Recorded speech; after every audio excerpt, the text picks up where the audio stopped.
A few months ago, my best friend Jeremy called and asked if he could come over. He told me about this crazy new side of the internet that he had found. I had absolutely no idea what he was talking about. He was always up to something mischievous, though.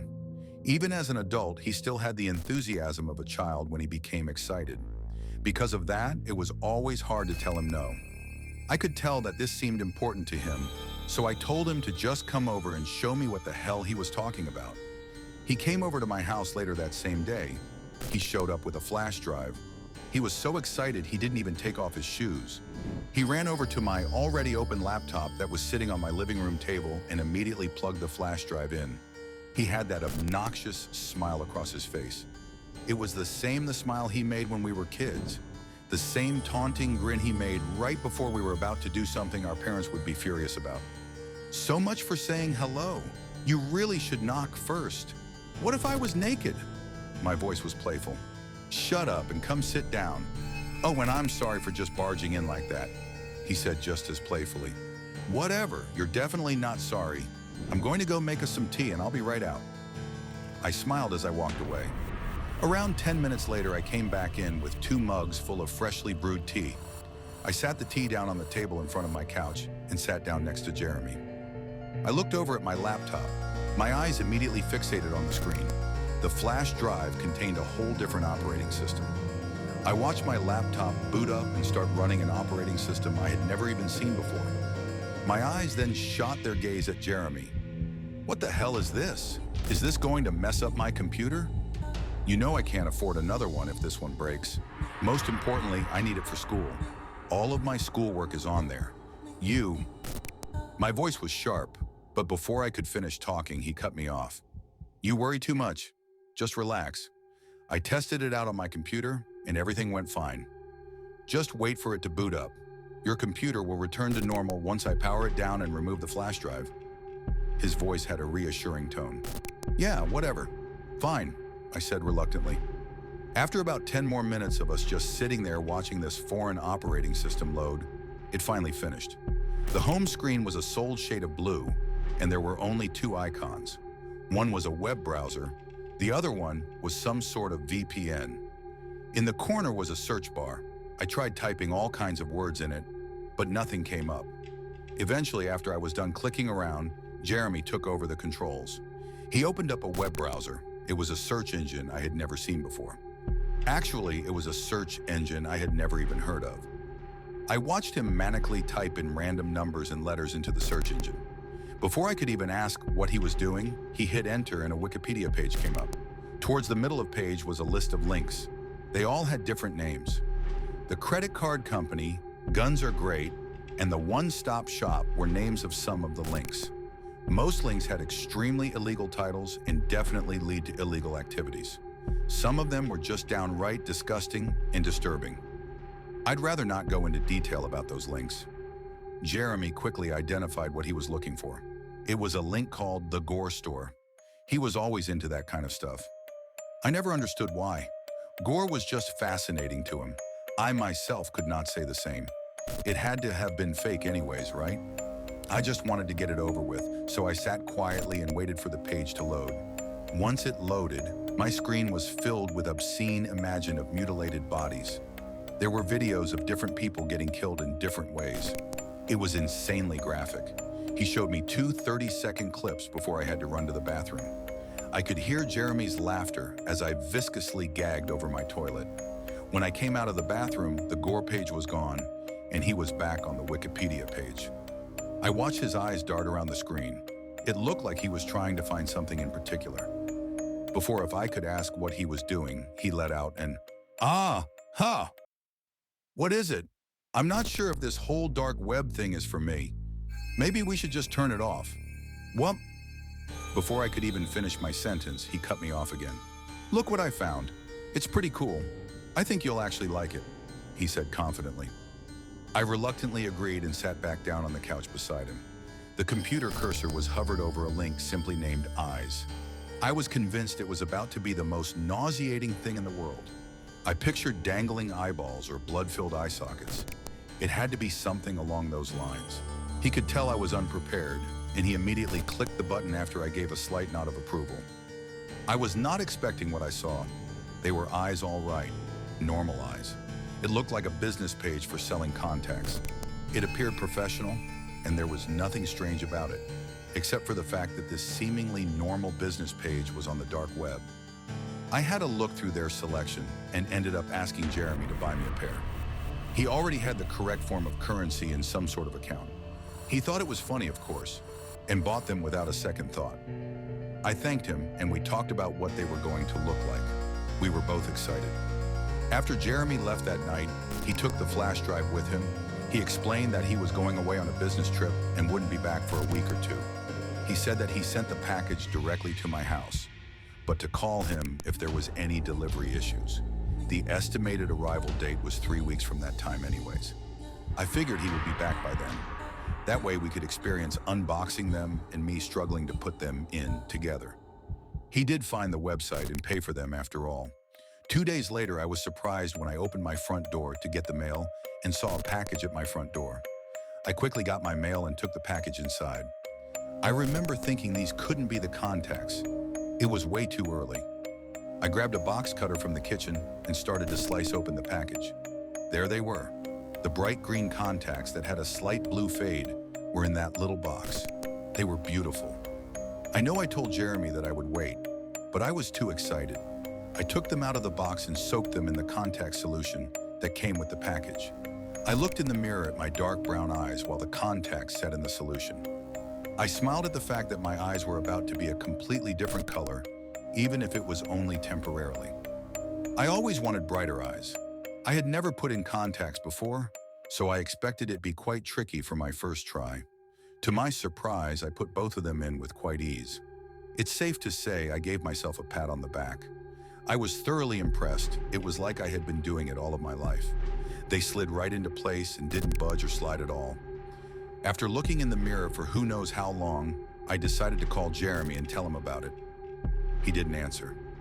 I figured he was probably working, and he would eventually call me back. When he didn't pick up, I looked back into the mirror, stunned by my new eye color.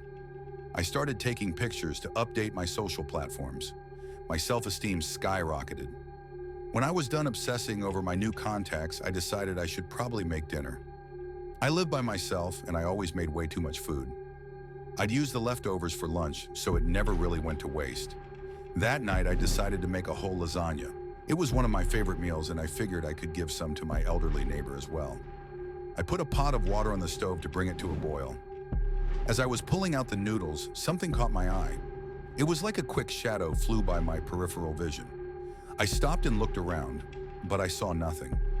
I remember thinking it was strange, but not uncommon. I thought it was just my eyes playing tricks on me. I finished prepping and lined the cooked noodles on a sheet of aluminum foil. I opened up a package of raw meat to cook in an already hot pan. As I went to open the meat, I glanced over at the noodles. This time I was looking straight at them. A wave of horror washed over my face. The noodles had turned into maggots. They were squirming all over the aluminum foil. I watched as some of them wiggled themselves off of the counter. Each time one hit the ground, I flinched. They were big. They were about as big as the top part of a pointer finger. I grabbed the broom and the garbage can and swept them all into the garbage. I took it outside to the garbage bin immediately. After that, I had completely lost my appetite. I decided I needed to take a bath to try to calm down and recollect my thoughts. I made some tea, lit some candles, and filled the bathtub. I slowly got into the bath as the hot water touched my skin. It was quiet and peaceful. I finally had time to think. I closed my eyes and let my head rest against the back of the tub. What just happened? I'm definitely not seeing things. Those maggots were real. How in the world did my freshly boiled noodles turn into maggots? It doesn't make sense, I whispered my thoughts aloud. When I opened my eyes to gaze at the relaxing setup I had put together, I jumped out of the water. The bath water was a deep shade of red now, and every candle I had lit had went out. I quickly wrapped myself in a towel and turned the main light on. The candles weren't lit, but the water was clear again. I didn't care. I wasn't going back in there. I dried myself off and put on fresh clothes. I went back into the bathroom to brush my teeth and hair before bed. I turned on the sink and grabbed my toothbrush. Right before I started brushing my teeth, I looked up into the mirror. I felt a knot form in my stomach. I was holding the toothbrush in my mouth, but my reflection wasn't. I watched my reflection sway back and forth. The closer I leaned in, the farther my reflection would back up. It giggled as I watched my own reflection tear out my eyeballs. My reflection's eyes were dangling so low that they touched its mouth. It licked one of the eyeballs and one of contacts flipped on its tongue. It started to chew it like it was food. Each chew sounded like broken pieces of plastic. I watching blood start to fall from my reflection's eyes. I couldn't take anymore. I washed out my mouth and ran back into my bedroom. I sat down at my vanity and tried to take out the contacts without looking into the mirror. I thought they'd be easy to remove since they were so easy to put in. I was wrong. No matter what I did, they wouldn't budge. Not even a little bit. I tried pinching it, moving it, pushing and sliding it. Nothing. After 30 minutes of nothing but severely irritating my eye, I gave up. I straightened my back from my bent-over position and looked in my vanity mirror. My reflection was laughing at me. I covered all of the mirrors in my house until I could figure out some way to get these things out of my eyes. They were a pretty natural color, so if I went out in public, nobody would even notice I had contacts stuck in my eyes. I was also skeptical to call a doctor at the time, considering I received these contacts from the dark web. I decided to try and rationalize things. I realized I sure didn't want to sleep with them in, so I'd have to stay awake as long as possible until I found a solution. I went into my living room to watch TV. It was the only place in the house where I couldn't see myself in some way. My house looked slightly abandoned. I had blankets draped over anything that could cause a reflection. I leaned forward to grab the remote, which had fallen on the floor. Upon picking it up, I felt a sharp pain throughout my entire hand. I immediately dropped the remote and looked at my aching palm. Every inch of my hand was riddled in cuts. I watched the blood drip from my hand onto the floor. I looked down to find the remote on the ground still. The buttons stuck out and came to a sharp point. They were sharper than a newly opened razor. I kicked the remote as hard as I could. I heard it crash against the wall and hit the floor. With my head in hands, I heard the television turn on. It was playing a show I couldn't recognize. I lifted my head and looked towards the television. It was me. I was on my own television. The quality was grainy, but I could make out what was happening. The television showed me walking across the street from the local grocery store. On my way across the road, a huge truck came at full speed. In a blink of an eye, the truck hit me, and I watched my lifeless body drag against the sidewalk. Then it turned back off. I didn't know what to do. I was scrambling around trying to figure something out. I ended up calling Jeremy. He seemed a bit confused, and honestly, it didn't even sound like he believed me. It's like he thought I was joking around. He ended up just hanging up on me, thinking I was pranking him. When I hung up my phone, I slammed it down on my hallway floor. I had been sitting there ever since the television situation. Tears filled my eyes as I heard my phone vibrate against the wooden floor. I picked up my phone and saw it was a text message from an unknown number. Go OUTSIDE is all it read. I tried calling the number back. Of course that didn't work, considering there was no number to begin with. The caller ID just said unknown. At this point, I was trying everything. What more did I have to lose? I walked past my kitchen and glanced over at the bowl of fruit I kept on the counter. They were all black and rotten. I didn't stop though. I just wanted to make it to my front door. I didn't plan on actually fully going outside, but a peek wouldn't hurt. At least that's what I thought. Before I could put my hand on the doorknob, someone started knocking. Package delivery. The voice was deep and foreign. I opened up my door just a tad, and there stood the delivery man. His eyes were wide, really wide. They looked dry, like he hadn't blinked in hours. He had slash wounds across his entire face and down his neck. He was incredibly lanky and tall. He reached out his arms to hand me the package, and I realized he was missing 6 fingers. The wounds looked incredibly fresh. Blood soiled the entire box. Just leave it, I'll get it, I said quickly. I slammed the door in his face and locked every single door in my house that led to the outside. Once I was sure he was gone, I quickly grabbed the package and pulled it in the house. Everything around me was slowly decaying, even the people outside. I eventually made my way back to my room. My stairs were now littered with nails sticking directly upwards. I tried to avoid as many as I could, but I still stabbed the bottom of my feet multiple times. There were countless bloody holes in my feet. I left a crimson trail wherever I walked. I walked into the bathroom that was connected to bedroom once more. I pulled off the cover and looked at myself again.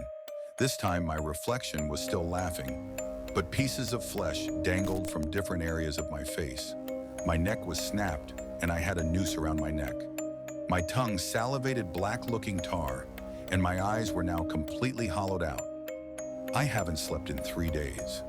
I'm afraid to go to sleep. What if I wake up and my entire house is embedded in barbed wire?